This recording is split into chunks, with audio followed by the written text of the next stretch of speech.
EMI இது ஒரு பெரிய பிரச்சனை. இது இப்போ இல்லாத வீடே கிடையாது. எல்லா வீட்லேயுமே இஎம்ஐ ஈஸியாக எடுத்துடுறாங்க. கடன் ஈஸியாக கிடைக்கிது அப்படின்னு எடுத்துடுறாங்க. ஆனால் அந்த கடன் நமக்கு தேவைதானா? இந்த இஎம்ஐ கட்டுறதுக்கு நம்மளால் முடியுமா? இந்த இஎம்ஐ கட்டுறதுனால என்னென்ன பிரச்சனைகளை நம்மளால் சமாளிக்க முடியும், சமாளிக்க முடியாது? இப்படி எதையுமே யோசிக்காமல் ஒருத்தன் ஓசியில் தரான், ஈஸியாக தரான், வெறும் ஆதார் கார்டு கொடுத்தா முடிஞ்சு போச்சு அப்படிங்கிற மைண்ட் செட்டில் அந்த கடனை ஈஸியாக வாங்கிடுறோம். ஆனால் திருப்பி கட்டுறதுக்குள்ளே மூச்சு திணறி என்னடா பண்ணுறதுன்னு அந்த கடைசி இஎம்ஐ கட்டுற வரைக்கும் உயிரே நம்ம கையில் இருக்காது.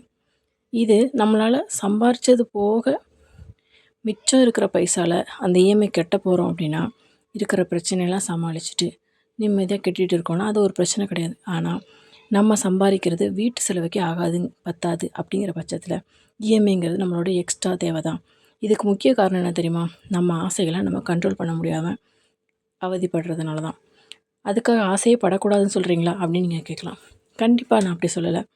உங்களோட ஆசைகள் உங்களோட அன்றாட வாழ்க்கையை பாதிக்காத அளவுக்கு இருக்கணும். ஒரு 50 இன்ச்சு டிவி நமக்கு போதும்னா நம்ம மனசு சொல்லும். ஆனால் 55 இன்ச்சு மேலே எனக்கு வேணும் அப்படின்னு மனசு கேட்கும்ல. அந்த ஆசையை நீங்கள் கண்ட்ரோல் பண்ணிட்டீங்க அப்படின்னா கண்டிப்பாக உங்களால் ஒரு நிம்மதியான ஒரு வாழ்க்கை வாழ முடியும். எனக்கு இவ்வளோ தான், நல்ல தண்ணி நான் குடத்துலேருந்து எடுத்து குடித்தா கூட நல்லா தான் இருக்கும் அப்படிங்கிற மனசு இருந்தாலுமே அந்த ஃபில்டர் வாங்கணும் அப்படின்னு ஒரு மனசு எக்ஸ்ட்ரா கேட்குறதுல இதுதான் எக்ஸ்ட்ரா ஆசை. இதை நீங்கள் கண்ட்ரோல் பண்ணிட்டீங்க அப்படின்னாலே உங்கள் லைஃப் சூப்பராகிடும். இஎம்ஐ ரொம்ப ரொம்ப நல்ல விஷயம்னு சொல்ல முடியாது, அதே மாதிரி கெட்ட விஷயம்னு சொல்ல முடியாது. எவ்வளோ பேர் அந்த இஎம்ஐ அப்படிங்கிற ஒரு ஆப்ஷனால் எவ்வளோ விஷயத்தை அடைஞ்சிருக்காங்க. ஆனால் எவ்வளோ பேர் அதனால் பாதிக்கப்படவும் செஞ்சுருக்காங்க. உங்கள் ஆசைகளை எந்த அளவுக்கு கண்ட்ரோல் பண்ணணும் அப்படிங்கிறது உங்களோட கையில் தான் இருக்கணும். உங்கள் ஆசைகள் மீறிய ஒரு ஆசை, இதனால் என் பிரச்சனை, என் குடும்பமும் சேர்ந்து சீரழியும் அப்படின்னு உங்களுக்கு தெரிகிற ஆசையாக இருந்துச்சுன்னா தயவு செஞ்சு எவ்வளோ சீக்கிரம் அதை கண்ட்ரோல் பண்ண முடியுமோ கண்ட்ரோல் பண்ணுங்கள். இதனால் பாதிக்கப்படுறது நீங்கள் மட்டும் இல்லை, உங்கள் ஃபேமிலியும் தான். ஏன்னா உங்கள் ஃபேமிலிக்குன்னு எடுத்து வைக்கிற பைசாக்குன்னு எந்த வேலையுமே இல்லாமல் போயிடுது. அவங்களுக்கு நீங்கள் எதுவுமே செய்ய முடியாமல் போயிடுது.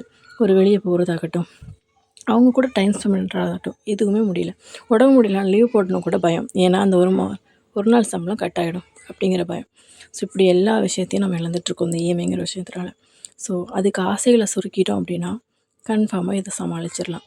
உங்களை ஆசையே படக்கூடாதுன்னு சொல்லலை, அது உங்கள் தேவைக்கு மீறிய ஒரு விஷயமா இருக்கக்கூடாதுன்னு தான் நான் சொல்ல வரேன். உங்களால் அதை கட்ட முடியும், என்னால் இந்த இதை பேலன்ஸ் பண்ண முடியும் அப்படிங்கிற உங்களுக்கு நம்பிக்கை இருந்துச்சுன்னா உங்கள் ஃபேமிலியை பாதிக்காத வரைக்கும் அந்த இஎம்ஐ ஒரு தப்பான விஷயம் கிடையாது. ஆனால் இதில் என்னென்னு நீங்கள் தான் கரெக்டாக டிசைட் பண்ணணும். மீறி அந்த விஷயம் உங்கள் ஃபேமிலியும் உங்களையும் பாதிக்குது, உங்கள் சந்தோஷத்தை முழுசாக அதை கெடுக்குது அப்படின்னா தயவு செஞ்சு அது பக்கத்தில் போகாத வரைக்கும் உங்கள் லைஃப் நிஜமாகவே ஹாப்பியாக இருக்கும். நம்ம லைஃப் இப்படியே போகிறதில்ல, கடவுள் இப்படியே நம்மளை கடைசி வரைக்கும் வைக்க போகிறதும் இல்லை. கண்டிப்பாக உங்களுக்கு ஒரு நல்ல சூழ்நிலை கண்டிப்பாக வரும். அப்படி வரும்போது இப்போ இருக்கிற எல்லா ஆசைகளையும் நம்மளால் ஈஸியாக ₹1 கடன் இல்லாமல் அடைக்க முடியும். ஸோ கொஞ்சம் உங்கள் தகுதி மீன்ஸ் நான் தப்பான ஆங்கிள் சொல்லலை. ₹5000 சம்பளம் வாங்குகிறோன்னா ₹2000 இஎம்ஐ கட்டுற மாதிரி கடன் வாங்கலாம். ஆனால் ₹4500 கடன் கட்டுற மாதிரி இஎம்ஐ வாங்கினீங்கன்னா அது பேராசைன்னு தான் சொல்லுவாங்களே தவிர ஆசைன்னு சொல்ல மாட்டாங்க. இது உங்களுக்கு புரிஞ்சிருச்சு அப்படின்னாலே இஎம்ஐ நமக்கு வேணுமா வேணாமாங்கிறத நீங்கள் கரெக்டாக டிசைட் பண்ணிப்பீங்க. நான் ஏதாவது தப்பாக பேசியிருந்தால் தயவு செஞ்சு மன்னிச்சுக்கோங்க.